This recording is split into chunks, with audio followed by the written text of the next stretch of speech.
오늘 이 본문 말씀을 통해서 진품 믿음이란 제목으로 말씀 증가하겠습니다. 진품이라고 하는 그 말에는 가품이 들어있는 겁니다. 그래서 우리가 어떤 물건을 하나 사도 제대로 된 거, 그걸 사야 되는데 이거 비슷한 그런 가품을 사게 되면 물론 가격적으로 좀 저렴하기 때문에 일부러 사는 분도 있겠지만 이거 샀더니 이게 진품이 아니다. 그러면 그 물건을 구입했을 때 어떤 기분이 드시겠습니까? 그래서 우리가 나이키 신발 사려고 그랬는데 봤더니 나이스고 그런 거 하나 조금씩 틀린다 그러면 속상하죠. 속았다. 그러면서 그 가품에 대해서 기뻐하지 않을 겁니다. 이거 반품이죠. 우리가 믿음을 지니고 있는데 과연 우리의 믿음은 참된 믿음인가? 아니면 믿음처럼 보이나 이것이 반품의 대상인가? 라고 하는 것들을 우리 스스로가 살펴야 되겠습니다. 그러면 이 참된 믿음의 증거는 무엇을 가지고 확인할 수 있겠는가? 우리 믿음이 하나님 앞에서 인정받을 만한 좋은 믿음 되려면 어떤 증거들을 우리가 나타낼 것인가? 오늘 본 말씀을 통해 우리 살펴보도록 하겠습니다. 참된 믿음의 첫 번째 증거는 우리 삶 가운데 영적 열매들이 맺히는 겁니다. 무엇을 가지고 내 믿음이 참되냐라고 했을 때 보시오. 내게서 나타나는 이러한 영적인 열매들이 있으니 영으로 심지 않고서 거둘 수 없는 것이므로 이것이 나에게 있어서의 믿음의 증거요 라고 말할 수 있다는 겁니다. 자, 영적 열매라 했으므로 이것은 육체의 열매와 반대되는 겁니다. 그러면 우리가 맺혀나갈 영적 열매라고 하는 것은 우리 영혼에 유익한 것을 추구하는 것을 의미합니다. 우리 영혼에 유익한 것을 추구하고 우리가 취해 나갈 때 이것이 우리에게서 영적 열매로 나타나고 그것이 참된 믿음의 증거인 겁니다. 오늘 본문에서 예수님께서 한 무화과 나무에 열매를 발견하지 못하시고 그 무화과 나무에 대한 저주하신 내용이 나옵니다. 오늘 본문 19절을 보게 되면 21장 19절 말씀에서 길가에서 한 무화과 나무를 보시고 그리로 가사 잎사귀밖에 아무것도 찾지 못하시고, 무화과 나무는 열매가 먼저 맺힙니다. 그러니까 잎사귀가 있다라고 하는 것은 열매가 있을 것을 기대하게 만드는 거죠. 그런데 보니까 잎사귀만 무성한 채 열매가 없다는 겁니다. 그래서 이 무화과 나무를 저주하셨다.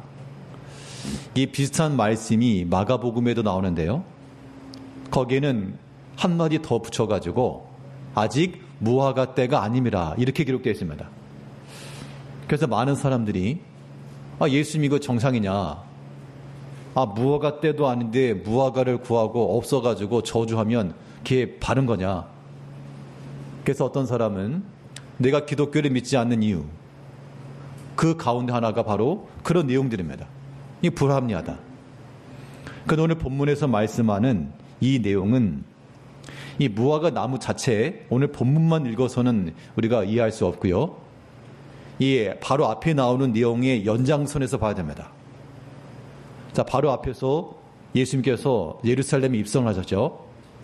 자, 예루살렘 들어가셔서 하신 일이 무엇입니까? 성전을 정화하신 사건이죠. 자, 그러면 성전 정화를 하셨고 또 그 다음 그 어린아이들은 호산나 외치면서 찬송하며 들어갈 때 그때의 종교 지도자들이었던 바리새인과 제사장들은 분노했다 그랬습니다. 그 21장 위에 보게 되면 그 호산나 노래를 부르는 그 아이들 앞에서 그들은 분노하였다. 그때 예수님께서 참된 열매가 없이 겉으로만 무성하고 성전 생활하고 있는 그 당시 종교 지도자들에 대한 위선과 잘못된 것에 대한 지적하심을 보여주고 있는 겁니다.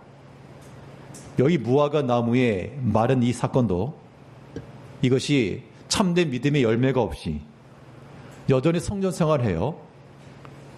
제사장이니까 제사장 역할을 했을 것이고 바리새인들이니까 성전에 들어가서 성경을 가르쳤을 것이고, 그런데 예수님께서는 너에게 열매가 없다. 잎은 무성해서 믿는 자의 모습이나 도대체 무엇을 보고 너희가 믿는 자라 증가할 것이냐, 그 믿음에가 열매가 없다라고 하는 것을 지금 지적하고 계신 겁니다.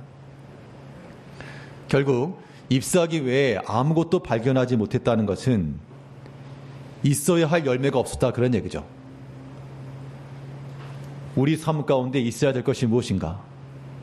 참으로 하나님께서 기대하시고 원하시는 바가 무엇인가에 대하여 우리가 날마다 생각해야 됩니다.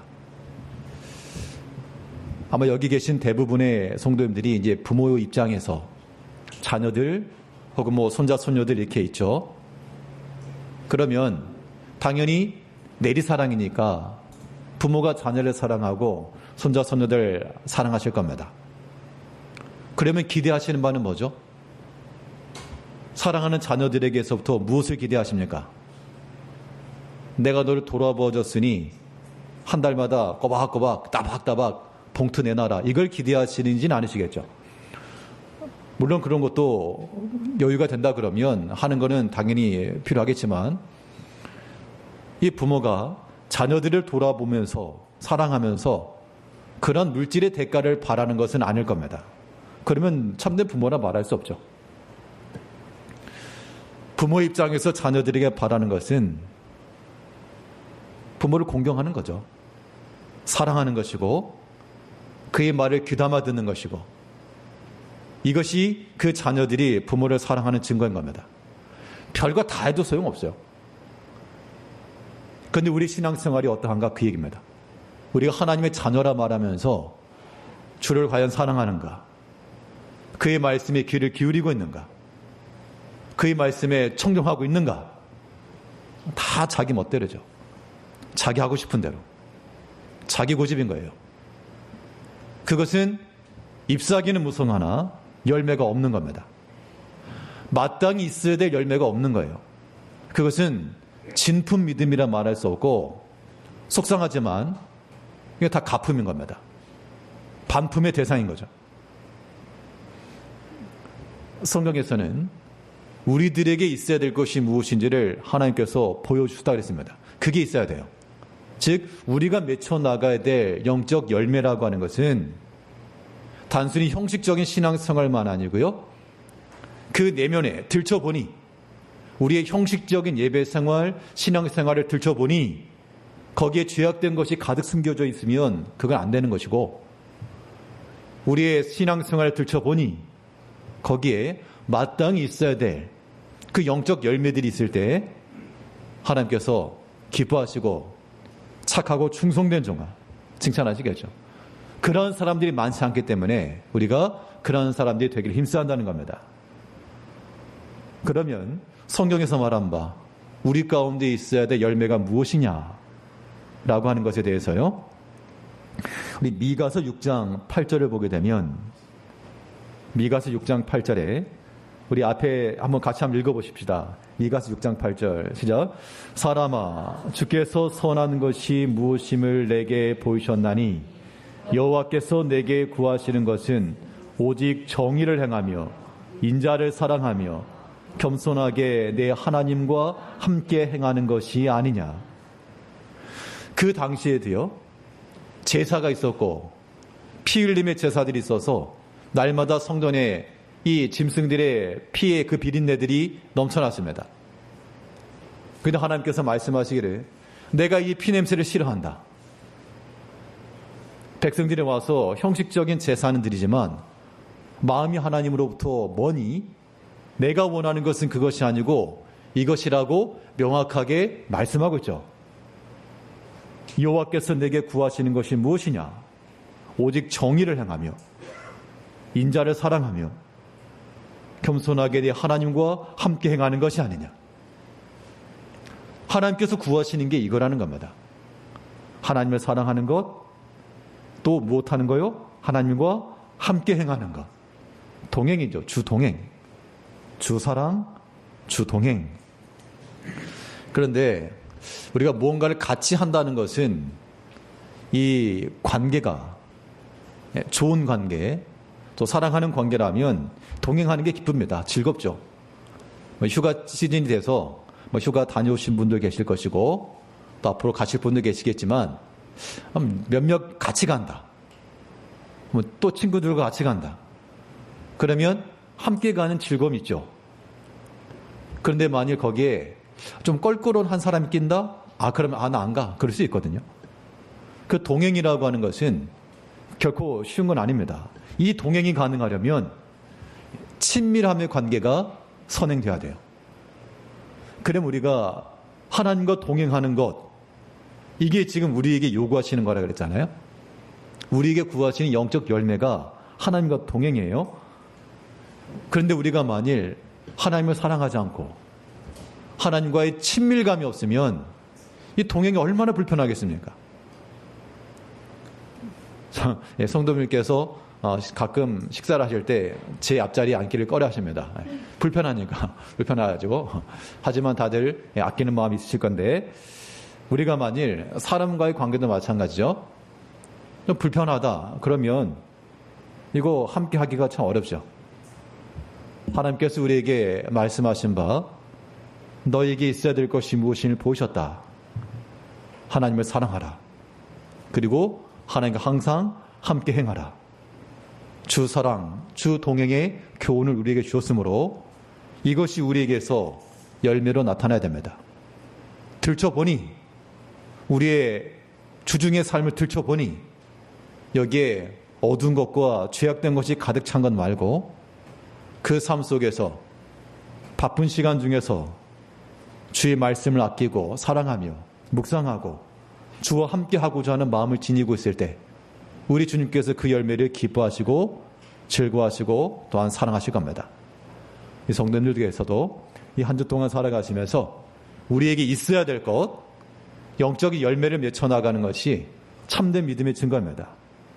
하나님을 사랑하고 또 그와 함께 동행하는 것을 우리 주님께서 기다린다 그랬으니까 이런 영적 열매를 잘 맺혀나가시는 성도님들 되시길 바라겠습니다.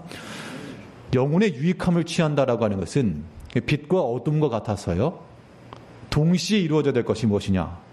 바로 우리 영혼의 무익한 것들을 다 버려야 됩니다.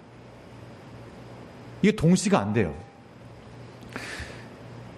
무익한 것을 그대로 가지고 있으면 다 무익해지는 거예요. 아무리 그 휴지통을 깨끗하게 씻었다 그래도요. 휴지통이라고 붙여놓으면 거기에 담아놓는 것은 다 휴지 조각이 되고 마는 겁니다. 우리 마음 가운데 영혼의 무익한 것, 이거 버려야 됩니다. 예수님께서 무화과 나무에 관한 저주를 하실 때 그 앞에 성전 정화 사건과의 연관성을 보게 되면요. 우리 마태복음 21장 12절을 보면 예수께서 성전에 들어가사 성전 안에서 매미하는 모든 사람들을 내쫓으시며 돈 바꾸는 사람들의 상과 비둘기 파는 사람들의 의자를 둘러 엎으시고, 성전 안에서 뭔가를 쫓아냈답니다. 성전에 있는 사람을 왜 쫓아내는가? 그들이 성전에 있었던 이유는 하나님을 섬기기 위함이 아니요, 그들이 매매하고 또한 돈을 바꾸고 장사를 하고 그런 것에 대해서 지금 내쫓으셨다 그랬습니다. 그러면 하나님께서 구하시는 바가 그런 게 아니라는 거니까 우리가 하나님의 성전이라고 그랬죠. 우리 믿는 한 사람 한 사람이 하나님이 거하실 만한 믿음의 성전이므로 우리 마음 가운데 주님께서 내쫓으신 것 같이 우리가 또한 내버려야 될 것이 있다 그러면 그것을 먼저 내보내는 것이 중요합니다. 그래야 이 열매들이 맺혀 나가는 거죠. 나무를 키우거나 혹은 농사를 할 때도 곡식이 충실하게 맺혀 나가기 위해서 피를 뽑는다 그러죠. 잡초를 제거한다거나. 왜냐하면 이 알곡에 가야 될 양분들이 엄한 대로 빠지니까. 그래서 그런 것들을 뽑아주고 관리해 나가는 겁니다. 우리 신앙의 삶에서 뽑아버려야 될 그러한 피와 같이 충실한 곡식이 열려야 되겠는데, 우리의 생각도, 우리의 관심도, 우리 육체적인 건강과 모든 물질도 엉뚱한 데 다 가고 있기 때문에 이 비실비실하다는 겁니다. 우리가 맺혀야 될 영적 열매들이 부실해지고 오히려 버려야 될 것들만 비등비등해지는 그런 모습, 잘못된 모습이라는 거죠. 이제 우리가 영적 열매를 맺히기 위해서는 우리 영혼에 유익한 것들은 힘써 추구하시고, 또 영혼에 무익한 것들은 우리가 다 버려야 되겠습니다. 그럼 내 영혼에 무익한 것은 무엇이 있을까? 우리 성도님들의 삶 속에서 혹은 경험 중에 이런 것은 내게 참 무익하더라. 무엇이 있습니까? 이것은 내 영혼에 참 무익합니다. 이걸 하고 나니 도리어 안 하니만 못합니다. 그런 거 있겠죠. 성경에서 몇 가지를 교훈을 하고 있는데요. 우리 삶에 있어서 혹은 신앙생활에 있어서 유익이 하나도 없는 것을 성경에서 콕 집어서 교훈해 준 게 있습니다. 그게 무엇이냐면 말다툼이에요. 말다툼. 자, 말다툼이라고 하는 것이 왜 일어날까요? 교회 내에서나 우리가 모르는 사람과 말다툼하지 않겠죠. 지나가는 괜히 사람 붙들고 말다툼하는 게 아니라, 그런 말다툼이라고 하는 것은 가까운 관계에서 일어납니다. 관계성 속에서 일어나요. 그 말다툼의 이유는 무엇이냐면 더 옳은 것을 위한 것을 목적으로 하는 겁니다. 그렇죠? 더 잘하려고 하는 거예요, 사실은. 교회 내에서 만일 관계성 속에서 말다툼이 있다. 그 말인 즉슨 싸우려고 말다툼하는 게 아니고요. 잘하려고 하는 거예요, 잘하려고. 서로 간에 더 좋은 의견, 더 잘하려고 하는 그런 의견들인데, 이게 부딪히다 보니까 때는 말다툼이 되는데, 말다툼하고 나서 유익함이 없다는 겁니다. 왜냐하면 이겨야 되니까. 내가 이겨야 된다는 얘기는 다른 사람이 잘못됨을 나타내거든요. 그러면 물론 우리가 어떤 시시비비를 가릴 때는 어떤 재판이랄지 시시비비를 가릴 때는 좀 명확하게 할 필요가 있지만, 또 한편으로 그리스도 십자가의 사랑이 무엇입니까? 예수님께서 명명백백히 우리의 죄를 다 들춰내신 것이 아니고 다 용서해 주셨죠. 그것이 화목고 화평이란 얘기예요. 그래서 우리가 어느 정도 사실을 말하고 옳은 것을 이야기하고 필요합니다. 그러나 이 모든 말이 다툼으로까지는 가지 않아야 돼요. 다툼인지 아닌지 어떻게 아느냐? 아무 속상하면 다투는 거예요. 속상하면 다툼이고, 목소리 높아지면 다툼이고, 아무튼 미워하는 마음 들면 다툼이고, 바른 말을 하더라도 사랑하는 마음으로, 정말 바로 석을 말하는 마음으로, 그런 마음을 권면하는 것과 내가 옳다라고 하는 것을 증거하기 위해서 말하는 건 전혀 다른 거예요. 우리 디모데후서 2장 14절에서는 너는 그들로 이 일을 기억하게 하여 말다툼을 하지 말라고 하나님 앞에서 엄히 명하라. 이는 유익이 하나도 없고 도리어 듣는 자들을 망하게 함이라. 자, 이 내용이 지금 어느 한 개인에게서 일어난다기보다도 교회에 관한 명이죠. 자, 디모데에게 주신 명령 중에 난 교회 내에서 일입니다. 교회 가운데서 무슨 일을 하다가 말다툼이 일어났다, 그런 얘기예요. 여기서 이제 말다툼은 율법과 또 그들이 지키던 족보와 여러 신화에 관한 그런 일들이 겁니다. 사실 뭐가 됐든 어떤 이유가 됐건 그들이 서로 내가 옳다라고 주장하는 그러한 것들을 하지 말라. 이는 유익이 하나도 없고 도리어 듣는 자들을 망하게 한다 그랬어요. 여기 중요한 건 뭐냐면 가정에도 마찬가지입니다. 부모님들이 서로 대화 중에 목소리가 높아진다. 그러면 내가 옳으냐 네가 옳으냐 서로 말할 수 있지만 혹여라도 자녀들이 듣고 있다 그러면 듣는 자들은 뭐 하는 겁니까? 듣는 자들이 망한대요.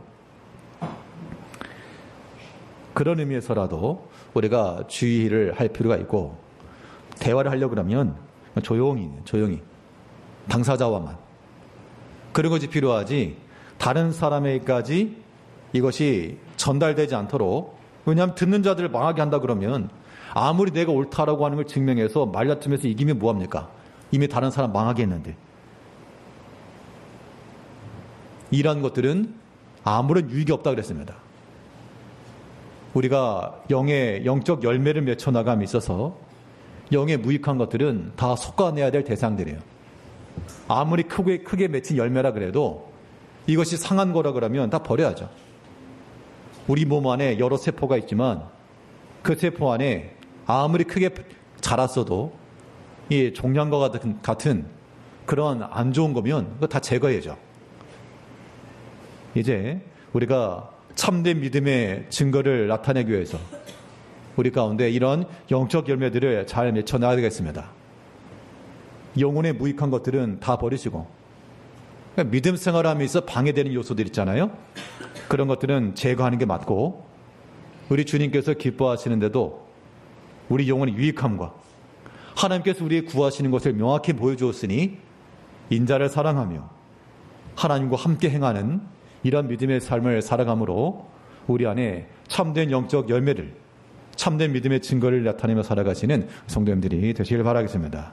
둘째로, 이 참된 믿음의 증거를 무엇으로 삼겠는가? 오늘 본문에서 보여주고 있는 바는 기도의 확신입니다. 이 기도의 확신이 있는가가 또 참된 믿음의 증거인 거예요. 기도의 확신이라고 말할 때 일단 기도라고 하는 것이 어떻게 보면 누구나 할 수 있는 거지만 또 아무나 하지 않죠. 원래 찬양대 찬양 중에서도 기도할 수 있는 왜 낙심합니까? 왜 울고 있습니까? 왜 절망합니까? 성경에서 말하는 기준은 단순해요. 기도할 수 있는데 안 하니까죠. 이 자리에 계신 성도님들도 마찬가지입니다. 기도할 수 있는데 안 하시죠. 그러니까 뭐 식기도 말고 뭐 식사 기도라도 뭐 제대로 하시면 참 다행인데, 식사 기도 빼고 기도하는 시간들이 있으신가라고 하는 것들을, 그 질문을 던져보면요, 없다. 그러면 오늘 본문에서 예수님께서 말씀하신 대로 ip사하기만 보이는 겁니다. 이 기도 생활이 왜 중요하냐? 기도 생활이 왜 중요하죠? 뭐 기도라고 하는 게 내가 필요한 걸 구하는 건데, 내가 기도 안 하면 안 쓰면 되지. 뭐 안 했다고 그게 뭐 잘못이냐? 기도라고 하는 것은 무엇이냐면 우리의 필요를 구하는 것을 기도라고 말하지만요, 더 궁극적 의미는 뭐냐? 우리의 기도를 들으시는 하나님이라는 그런 개념, 신앙 고백인 거예요. 내 삶을 주도하시는 분이 하나님이시고, 나의 필요를 채우시는 분이 하나님이시고, 내 앞길을 지도하시는 분이 하나님이시고, 내 가정이나 개인으로나 여러 크고 작은 일들이 있을 때 이 모든 것들을 주관하시는 분이 하나님이시라고 하는 그 신앙 고백이 바로 기도인 겁니다. 필요할 때마다 달라, 이것만이 기도가 아닌 거예요. 그 믿지 않는 사람들 충분히 하는 겁니다. 오히려 더 지극정성으로 빌어요. 근데 우리 신앙인들에게 있어서 기도는 무엇인가 하면 하나님에 대한 신앙 고백이에요. 고백. 그래서 마지막에 예수 이름으로 기도하는 거 아닙니까? 하나님이 나를 지켜주시고, 하나님이 내게 먹을 거 주시고, 또 내 길을 지켜주시고, 이런 신앙 고백이 당연히 있어야 되는 건데, 없으면 어떻게 믿는 사람이라고 말할 수가 있겠는가? 그런 의미에서 기도하시라라고 말하는 겁니다. 우리가 주보상 이렇게 하면서 직분자의 조건을 이렇게 하면서 경건생활 속에서 기도생활 이런 거 일부러 적어놓는 것도 그냥 기도 시간 지켜라가 아닌 거죠. 우리의 참된 기도생활이에요. 기도생활. 이런 것들은 필요한 겁니다. 필요한 거예요. 무엇이 과연 나에게 있어서 믿음의 증거이겠습니까? 이거는 우리가 믿음 생활한다라고 하는 것이 뭐 좋은 말 드리려고 한 건 아니죠. 우리가 하나님 앞에 모인 것은 하나님의 말씀을 듣기 위함 아닙니까? 나를 향한 하나님 말씀을 듣기 위한 거 아니겠어요? 들으셔야죠. 그러면 여러분들이 병원에 갔습니다. 아파요. 그러면 누구 말 들어야 돼요? 의사 말 들어야 될 거 아닙니까? 안 들을 거 뭐 하러 가요, 병원에? 그 병원의 의사가 말하기를 이거 끊으시오. 끊어야 되고요. 이거 먹으셔 먹어야 되는 겁니다. 그것 아니면 의사를 왜 만나러 가요, 병원에? 성도님들은 교회에 왜 나오시는 겁니까? 하나님 앞에 나오시는 거잖아요? 그러면 여기에는 하나님 말씀 들으셔야죠. 하나님께서 우리가 뭘 말씀하시는 겁니까? 너희 멋대로 살지 말고 나를 믿고 살아라. 나를 의지하며 살아라. 기도한다라고 하는 것이 단지 필요한 일 기도하는 그런 의미가 아니라고요. 신앙 고백, 신앙 고백. 내 삶의 주인이시오. 내 길을 지도하시는 이시오. 그런 신앙 고백을 하지 않을 거면 너희는 도대체 무슨 믿음을 가지고 있느냐? 시간이 없다? 자, 시간 없으시면 손 들어 보십시오. 기도할 시간이 없다? 거짓말인 거죠, 거짓말. 그럼 결국 무엇입니까? 의지가 없는 것, 혹은 궁극적으로 믿음이 없는 거예요. 안타깝지만 그렇게밖에 말할 수가 없어요.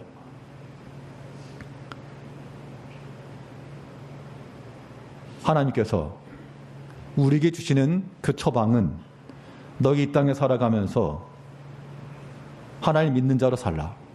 내가 너희를 아끼고 사랑하고. 여러분들 다들 자녀 있다 그러면 그 자녀들을 우리 교회 성도들 위해서 죽으라고 내주시겠습니까? 못하죠. 안 하죠. 그럴 리가 없죠. 잘 교회를 안 나가겠죠. 하나님께서 우리를 위해서 그렇게 사랑한다 말씀했지만 우리는 묵묵부답이고 냉혈한이고요. 극악무도한 사람들인 겁니다. 그런 의미에서는 우리가 기도한다라고 하는 것은 단순히 내게 필요하니까 아쉬워서 구하는 거 그거 기도 아닙니다. 믿지 않는 사람들이 더 열심히 기도해요. 저 관악산, 청계산 올라가 보십시오. 남한산동 올라가 보십시오. 굴 파놓고 바위 파놓고 그 캄캄한 어둠을 이겨내면서 기도하는 사람 많습니다. 그러나 우리는 그 모든 것 앞에서 나의 주인 되시고 나의 보호자 되시며 내 길을 지도하시고 우리 먹을 것과 마실 것을 공급하시는 내 사랑하신 하나님, 그 하나님을 믿는 마음으로 그 앞에 엎드리는 것, 우리는 그걸 기도라 말하는 겁니다. 그 때문에 찬송시도 있는 것처럼 너 일하기 전마다 기도해라. 왜냐하면 하나님 인정하고 하나님 믿는 믿음으로 살라, 그 얘기인 거죠. 거기에 더 붙여서 기도하는 백성들에게는 하나님께서 뭘 약속했느냐? 너희가 믿음으로 구하면 하나님께서 응답해 주신다. 이 약속 주시잖아요. 오늘 보면 22절을 보게 되면 너희가 기도할 때 무엇이든지 믿고 구하는 것은 다 받으리라 하시니라. 자, 이런 말씀도 오해하면 안 되는 게, 그러면 뭐든지 다 받을까? 자, 다 받으리라, 여기에 포인트를 두시면 안 돼요. 자, 믿고 구하는 건데 뭘 믿냐면 내가 구한 걸 믿는 게 아니에요.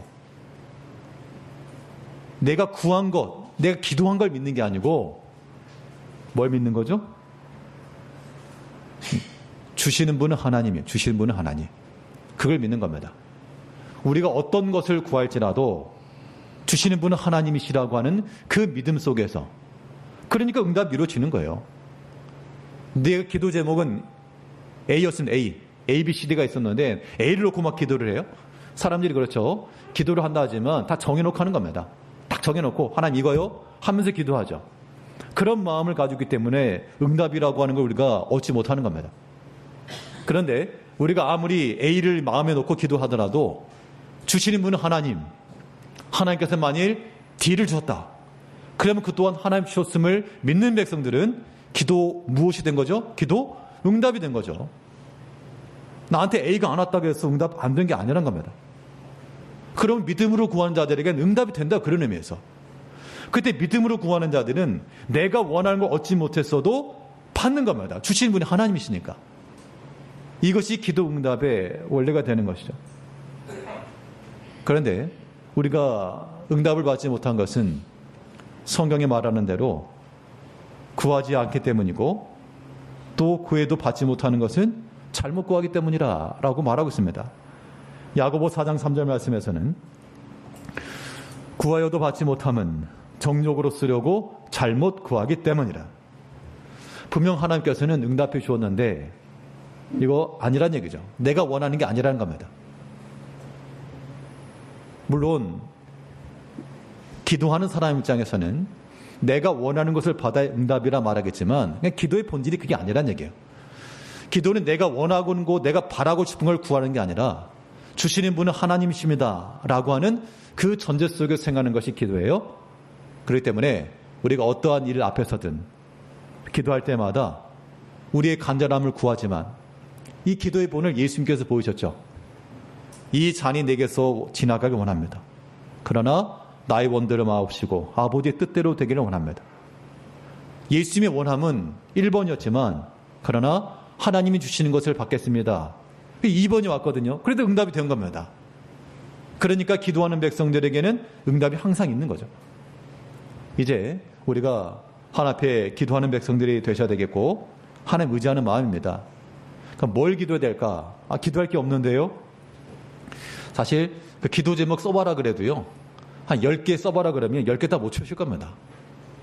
한번 해보십시오. 일단 점심시간에 아니 전대별로 기도 제목 10가지 말하기 했을 때 10가지를 일순간에 딱 채울 수는 많지 않으실 거예요.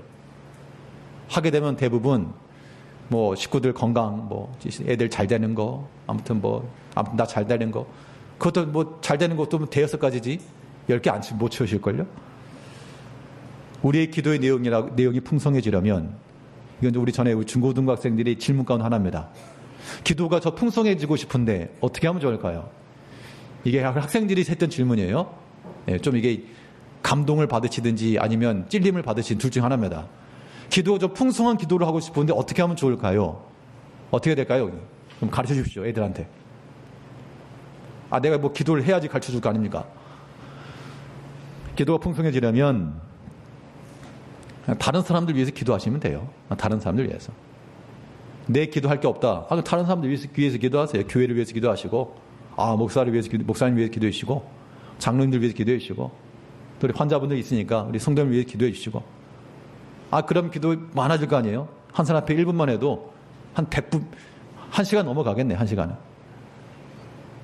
우리 마음 가운데 정욕으로 쓰려고 잘못 구한다, 욕심으로 구한다 그 얘기죠. 욕심으로 구하면 받지 못한다는 얘기예요. 응답함을 못 얻는다. 그러나 믿음으로 구하면 다 받으리라 그랬죠. 이게 헛된 말이 아니고 말 그대로 믿음으로 구하니까 하나님이 주신 것을 믿으니까 우리가 어떤 것이 오더라도 하나님이 주신 것으로 받기 때문에 응답이 된다는 겁니다.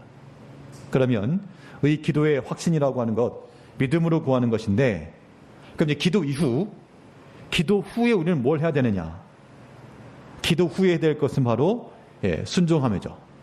그래서 우리가 믿음으로 구할 뿐만 아니라 참된 기도라고 하는 것은 순종으로 기도하는 겁니다. 우리 보면 21절 보면요.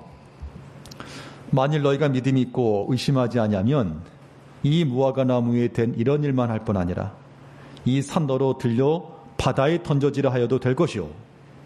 자, 믿음이 있고 의심하지 아니하면 될 것이요. 여기가 포인트인데요. 믿음이 있다. 하나님이 이루실 것을 믿는 겁니다. 또 의심하지 않는다는 얘기 뭐죠? 의심하지 않는다는 얘기는 그 믿음대로 행하겠다 그 뜻입니다. 의심하지 않는다는 얘기는 행한다는 그런 얘기죠. 그러면 그런 자들에게는 될 것이요. 근데 이제 문제는 뭐냐면 이 산더러 들려 바다에 던져져라. 이 표현인데 어떻게 산이 바다에 던져지냐?